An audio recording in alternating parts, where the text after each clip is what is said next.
Kızıma koca kızım benim bu. Sen de benim kızım ol değil mi? Sen benim kızım olun dedi. Ülken kızım dedi. Sandalye koyarım mı? Yok otur da. Ne? Her şey Buna boğulmay. hiç verme yiyince. Her şey boğulmay uslarını da otur. Yoksa salfanla koyu satmıyorsun. Dün oldu muydu böyle ya? Don pantolon yapsa olur. Biz pijama pantolon yapsa Kıyamız olur. etek bile. Ha, Bindi bunda. Ver. Bakayım bir. Ha.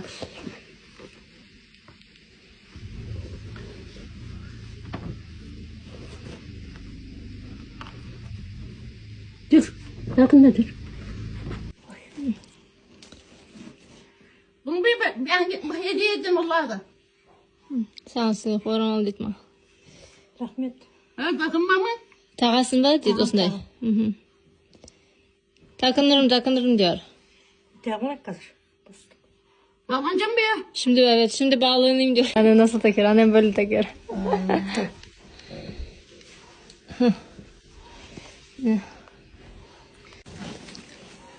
Şalvar dikversin altıma bir.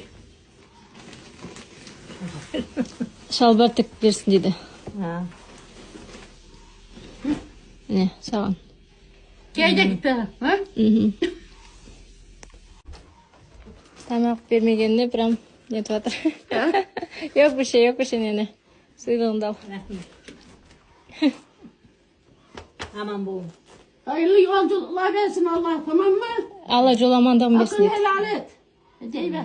Dedim. Dedin mi? Hmm. İyi hadi. Yemek değilse koncadı da yemek. Tabii bizim Kazak neneler gibi.